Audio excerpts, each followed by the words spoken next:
Well, it is a proud record. There's no doubt about that. But also, to be honest, we seem to have the wood over Pakistan at this point of time. In the 90s and probably late 80s, Pakistan seemed to have the wood over us, where they kept winning, and we seem to have a complex against playing Pakistan, where they would, someone or the other would put his hand up and play a spectacular innings or bowl a spectacular spell.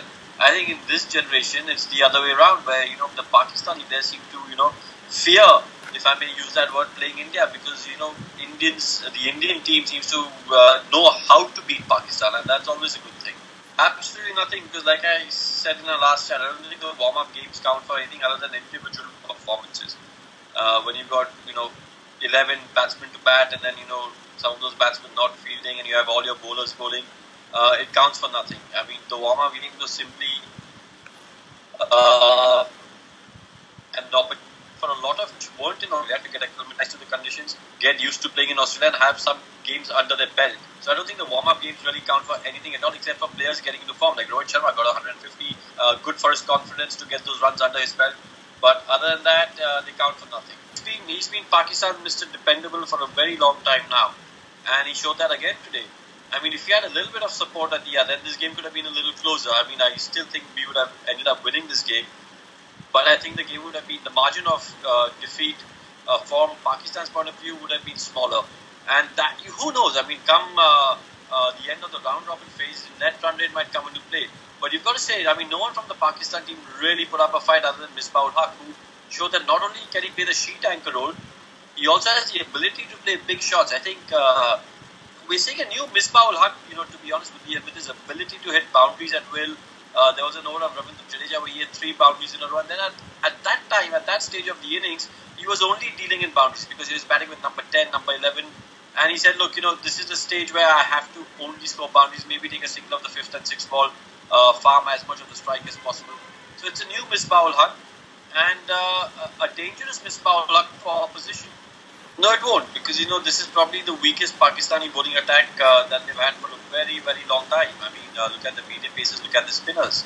You had Saeed Ashman and Mohammad Hafiz to that lineup, 2 spinners, 2 quality spinners, and it's suddenly a bowling attack which looks a lot different. Plus, they're missing Junaid Khan, who was injured. So, look, this is a very, very weak Pakistani bowling attack.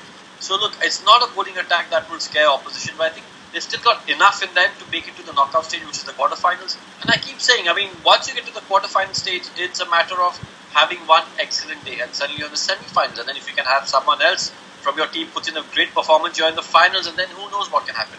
So the key is to somehow make it to the quarterfinals. That's all that matters in this World Cup at the moment.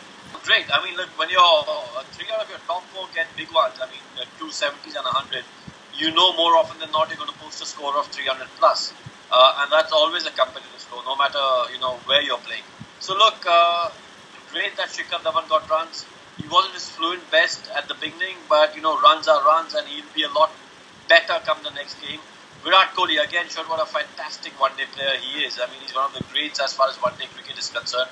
And as is Suresh Raina, I mean, in the shorter version of the game, he's one of the first names that you can put on your list in that version, T20 version, one-day cricket. So look, these 3, they batted really well. They showed they have the confidence now. I think the woes of the triangular series that India faced, not having won a game, those are behind them now. They've beaten their arch rivals Pakistan convincingly. The confidence will be high. The performance was excellent with from the batsmen and the bowlers. So a lot of positives apart from the result. I mean, the result is a big positive, but apart from the result, a lot of positives that India will take from this game. Absolutely, Shamo. I think, fantastic performance. I know Mohammad Shami will get most of the plaudits because he's picked up 4. But Umesh Yadav, Mohit Sharma, they picked up some key wickets and at key times. I know Mohammad Shami got that early breakthrough of Yunus Khan with an absolute snorter, but after that, the other 3 wickets were towards the end of the innings. But Umesh Yadav chipped in with a crucial wicket, as did Mohit Sharma. So look, I think fantastic performance from the bowlers. Yes, I know they had 300 runs to defend, but there was a stage where it seemed like Pakistan, after they lost their first wicket, were getting their act together, getting into the groove of things. But again, the Indian bowlers came up with the right questions at the right time. Yeah, I think that's a fair assessment. I think the Indian bowlers at this point need those runs. But look, it's not always that the Indian batting lineup is going to give you 300. At times they're going to give you like maybe 250, 260, and the bowlers will have to put their hand up and do their bit. Look, as long as the Indian batsmen get 300 in the quarterfinals, semifinals, and finals, I don't think any of us will be complaining.